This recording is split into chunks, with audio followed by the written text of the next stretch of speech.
Everyone thinks I'm fine, but inside, I'm falling apart. That's the sentence that echoes in my mind whenever someone asks, "How are you doing?" I answer automatically, "I'm good." A polite smile, a quick nod, conversation over. From the outside, my life looks normal. I wake up, I go through routines. I respond to messages. I show up when I'm expected to. I laugh when others laugh. People believe I'm fine, but no one sees the quiet storm inside me. At night, when the city lights dim and the world goes silent, that's when the mask feels heaviest. I lie awake, staring at the ceiling, feeling a weight I can't put into words. Not sadness, not pain, just a deep emptiness, like I'm floating above my own life. I reach for distractions. My phone glows in the dark. Scrolling, clicking, avoiding. Anything to keep the silence away. For a few moments, the noise of my mind quiets and relief comes. But it never lasts. The emptiness returns, heavier than before. Ever feel like everyone sees a mask, not the real you? During the day, I move through conversations like an actor. I nod at the right moments. I laugh at the right jokes.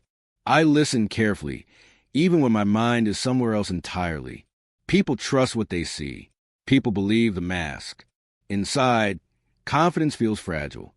Thoughts scatter like leaves in the wind. Eye contact feels heavy.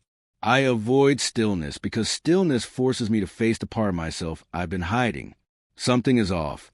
Not broken. Not catastrophic. Just wrong. And the scariest part? I don't even know when it started. I've spent so long pretending, performing, keeping up appearances, that the real me feels almost forgotten. And somewhere deep down, a quiet question forms.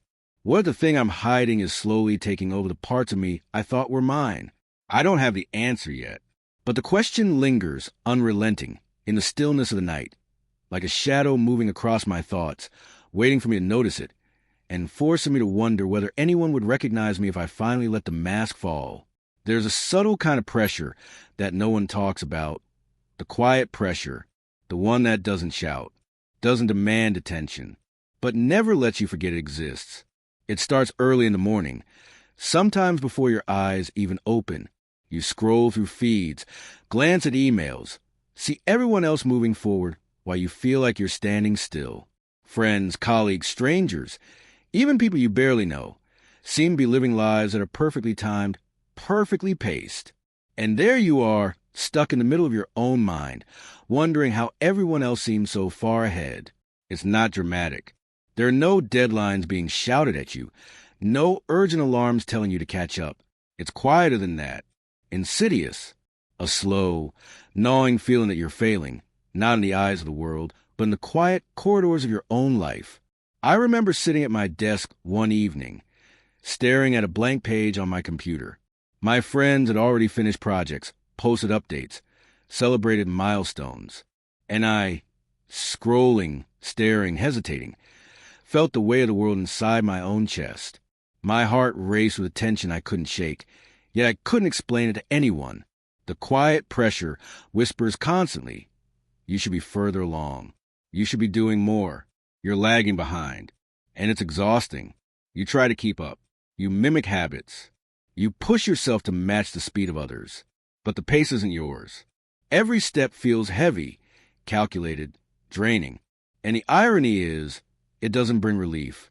Instead, it amplifies the doubt, the self-criticism, the creeping anxiety that you're inadequate. Have you ever felt invisible in a room full of people, even when you're trying your hardest? I remember walking through crowded streets, headphones in, smiling at acquaintances, pretending everything was fine. Inside, a storm brewed, fears, regrets, questions, comparisons, each one louder than the last. I felt every failure, every hesitation, every tiny imperfection magnified by the illusion of everyone else's perfection. And yet, I couldn't stop. Not completely. Because if I paused, even for a moment, the quiet pressure became deafening. It demanded attention. It reminded me that I was behind, that I was less, that I had to keep moving. But the strange truth is this: progress isn't always about speed. Success isn't always measurable in comparison. Some of the most meaningful growth happens in the quiet, unseen moments where you pause, reflect, and find your own rhythm. As I stare out the window one rainy evening, watching droplets race down the glass, I realize something. The pressure doesn't disappear, but I can learn to move differently, to take steps on my own terms, to measure success by my own standards, not someone else's timeline. The quiet pressure was still there, but now I was beginning to understand it. And in that understanding, I felt the first flicker of something I hadn't felt in a long time: control. The fog doesn't announce itself. It doesn't knock at your door or make a scene. It seeps in quietly, almost politely, until one day you realize you've been moving through life as if underwater. At first, it's subtle, a forgotten word, a delayed response, a moment of confusion that you brush off as fatigue. But slowly, it becomes constant, a haze that blurs the edges of thought, makes tasks heavier, conversations harder, decisions slower. I'd sit at my desk, staring at the same page for minutes that felt like hours. Emails piled up. Notifications chimed. My brain felt both exhausted and restless at the same time. It was like trying to run through fog. Every step uncertain, every move slower than it should be.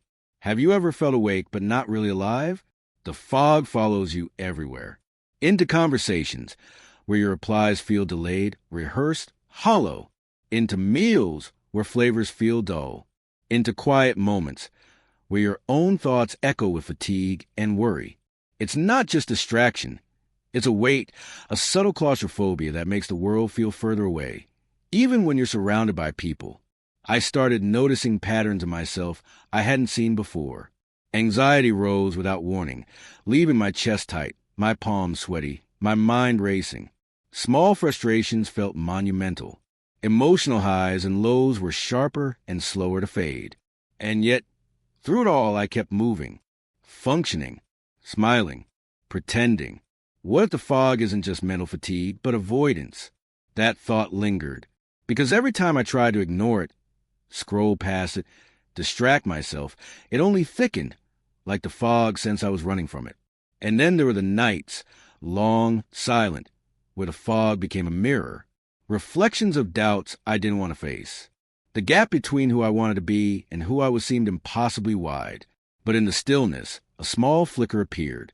Awareness, recognition, the understanding that the fog wasn't permanent, that it existed for a reason, to make me notice, to force me to pause, to teach me how to sit with myself without fleeing.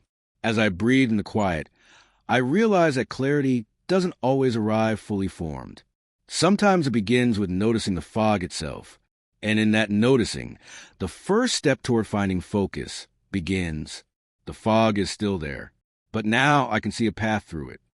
It started quietly, scrolling through feeds, catching glimpses of achievements, celebrations, milestones. Everyone else seemed to be ahead, smiling, winning, moving forward while I felt frozen in place. The comparisons were subtle at first. A friend's promotion, a classmate's accomplishment, someone else's vacation, their new car, their seemingly perfect life. Small moments, fleeting images, but they left a shadow behind, a whisper in my mind. Why am I not there yet? I tried to rationalize it. I told myself that everyone has their own path, that I can't measure myself by someone else's story. But the whisper grew louder. It became a constant companion, always lurking, shaping the way I saw myself, even when I was doing well. Have you ever felt invisible, even while surrounded by people thriving? Every success I witnessed in others became a reminder of my own perceived failures. It wasn't dramatic. No one shouted at me, no one called me out, but inside, I felt small, inadequate, as if my worth was tied to how I stacked up against the rest of the world. I began overthinking every choice. Every missed opportunity felt catastrophic. Every delay or hesitation felt like a proof that I wasn't enough. And while I was busy measuring myself against others, I lost sight of my own progress, my own victories, my own story. It's exhausting, this invisible weight. Living life with someone else's metrics, constantly questioning if you're doing enough, being enough. The pressure builds quietly, silently, until it colors every thought, every decision, every interaction. But one night, staring at my reflection, I realized something. Comparing myself to others was a distraction, a mask to avoid facing my own journey. The truth hit quietly but firmly. Growth isn't measured in likes, promotions, or timelines. It's measured in the small, unseen steps we take toward understanding ourselves. In the moments we stay present despite doubt. In the times we choose patience over panic. And as I let go of comparisons, even just a little, I noticed something I hadn't before. My own life has its own rhythm, its own victories, its own quiet power. The path isn't the same as theirs, but that doesn't make it any less meaningful. And in that realization, a soft hope began to emerge. A hope that maybe for the first time, I could stop looking outward and start seeing the life I've been quietly building all along. Silence can be heavier than words. At first, it seems harmless. A pause, a moment to think. But when it stretches, it becomes a weight, quiet, relentless, impossible to ignore. I noticed it creeping into my life slowly. I stopped sharing, stopped talking about what I felt, stopped asking for help, stopped being honest about the storm inside. I avoided conversations that might dig too deep, steer too close to the truth, because facing emotions is harder than hiding them. Have you ever avoided someone's question just to avoid your own answer? Days blurred together, filled with polite nods and rehearsed smiles. I laughed when expected. I listened when needed. I engaged, but only superficially. Inside, I felt distant, a spectator in my own life, watching everything unfold but afraid to intervene. The weight of silence settled in my chest. It pressed down in quiet ways. When I lay in bed alone, when I sat at the kitchen table scrolling endlessly, when I passed by friends and kept my thoughts to myself. Every unspoken word, every avoided conversation added to the heaviness. It wasn't dramatic. There were no arguments, no confrontations. Just quiet, endless quiet that felt louder than anything else. I realized something about the silence. It wasn't neutral. It wasn't peaceful. It was a shield, yes, but also a cage, protecting me from vulnerability, protecting me from judgment. And yet, in protecting me, it kept me trapped in my own thoughts. Emotions don't disappear just because we ignore them. Anxiety waits. Loneliness lingers. Doubts echo. And eventually, silence itself becomes a companion, whispering reminders of all the moments you didn't speak, didn't act, didn't connect. But one night, staring at the dim glow of my room, I realized the silence wasn't permanent.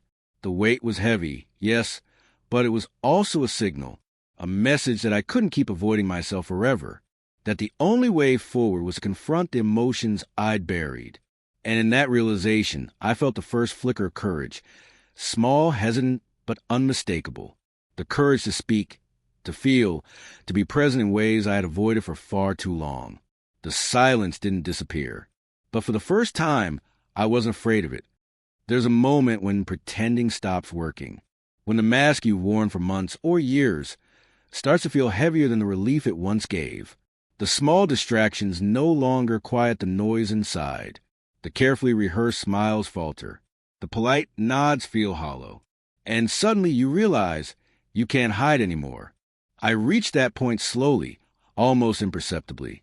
A lingering exhaustion, an unshakable tension, a feeling that no matter how much I tried to distract myself, my own thoughts were catching up. Anxiety, self-doubt, and regret had been quietly growing, layering themselves like dust in a room I refused to clean. The day became undeniable, was ordinary. A simple conversation, a question I didn't want to answer. My mind froze. I tried to shift, to laugh, to respond as if nothing was wrong. But for the first time, the mask cracked. My voice wavered. My chest tightened. And I felt the weight of every unspoken word I had carried alone. Have you ever felt like your own mind has been waiting to confront you? It's terrifying and liberating all at once. Terrifying because you're forced to face emotions you've avoided. Liberating because the truth, however uncomfortable, is finally visible. And in that visibility lies the first step toward change. I realized I had been living in fragments, allowing life to pass in pieces, while I ignored the parts of myself that demanded attention. Every hesitation, every avoidance, Every small act of silence had built a barrier, not against the world, but against myself. And now the barrier was crumbling. There's no sudden clarity, no miraculous relief, just a raw, undeniable feeling that hiding is no longer possible, that the weight you've carried quietly, privately, in the corners of your mind is surfacing, demanding recognition. It's uncomfortable, it's unsettling, but it's necessary, because sometimes the only way forward is to stop hiding, to sit with the tension, face the discomfort, and acknowledge the truths you've been avoiding. And in that acknowledgement, small, fragile, quiet, the first spark of change appears. The breaking point isn't the end. It's the beginning. Self-care isn't dramatic. It doesn't arrive in flashes of inspiration or loud declarations. It begins quietly, in the small, almost invisible choices we make when no one is watching. After the breaking point, I realized something. I had been surviving, not living. Days blurred together in autopilot. Stress, anxiety, and avoidance had become routine.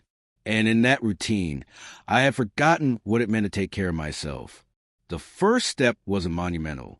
It was as simple as sitting with my thoughts for 5 minutes without reaching for distractions. Just breathing, observing, listening, feeling. Have you ever paused long enough to notice yourself? Really notice? Next came small acts. Drinking water before I reached for coffee.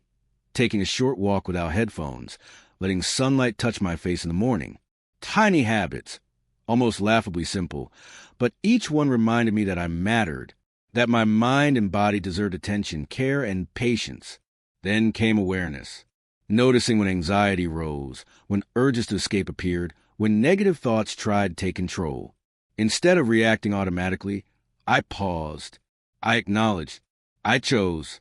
Self-care became a practice of presence. Sitting with discomfort instead of fleeing. Feeling sadness without judgment. Accepting imperfection instead of chasing an impossible ideal.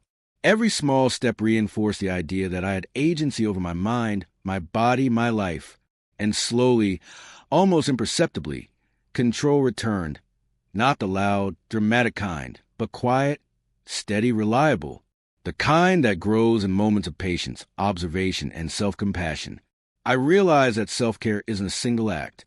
It's a continuous process.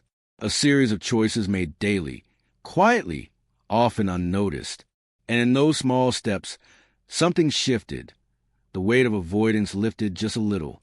The fog cleared just enough to see the path forward. Anxiety still came. Doubt still lingered. But for the first time in a long while, I felt capable of facing it. The journey wasn't complete. It wouldn't be linear. But for the first time, I knew I could take the next step. And that step was mine to choose. Progress doesn't arrive in neat lines. It doesn't follow schedules. It isn't measured by comparison or speed. For a long time, I believed it should. I thought growth meant constant motion, visible milestones, and tangible results. I tracked every small failure, every delay, every moment I fell behind. And each one weighed on me, making me feel smaller, slower, less. But slowly, I began to notice something different. The changes that truly mattered weren't dramatic. They were subtle, almost imperceptible. A calmer thought in the morning, a pause before reacting, a moment of stillness instead of distraction. These tiny shifts accumulated quietly, like pebbles forming a path I could actually walk. Have you ever felt progress, but not seen it until you paused long enough to notice?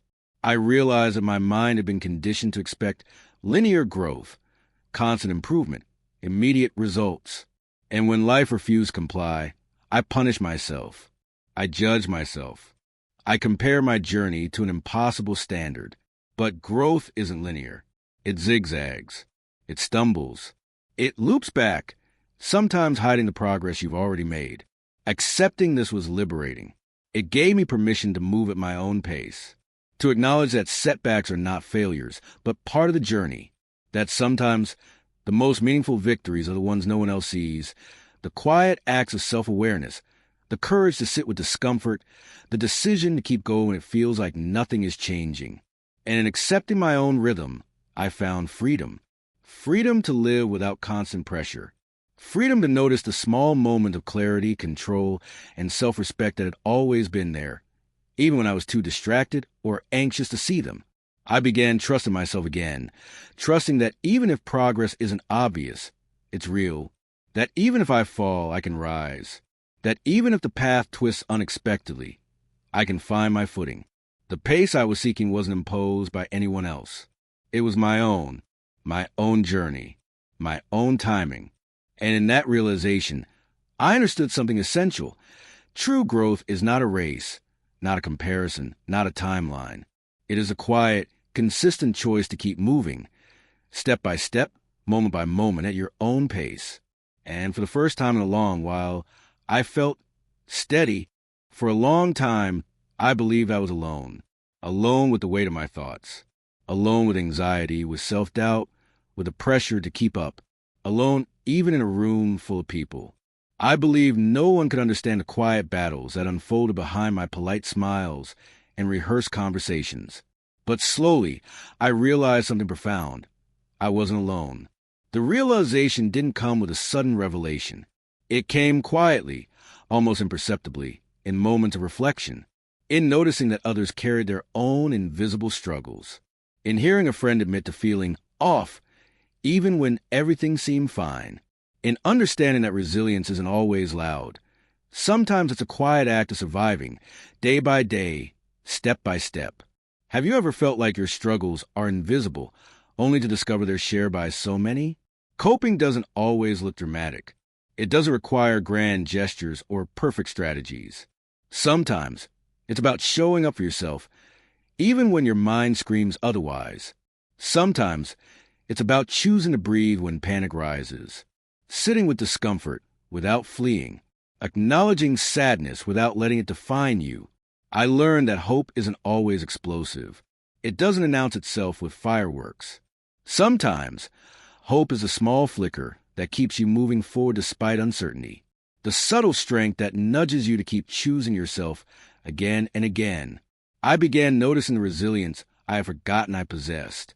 Quiet resilience, the kind that survives long nights, unanswered questions, and the storm inside your mind. The kind that builds silently as you confront fear, as you pause instead of reacting, as you take responsibility for your own well-being. And with that quiet resilience came connection, a deeper understanding that my struggles were part of the human experience, not a personal failing, that others felt invisible, anxious, behind, or uncertain too. And together, even silently, we were moving forward. The world may never fully see your battles. It may never applaud the small victories that keep you afloat. But each step matters. Each moment of awareness, patience, and courage counts. You're not falling behind. You're not invisible. You're not alone. And in that knowledge, there's freedom. There is hope. There is a quiet, unstoppable strength to keep moving forward. Because resilience doesn't shout.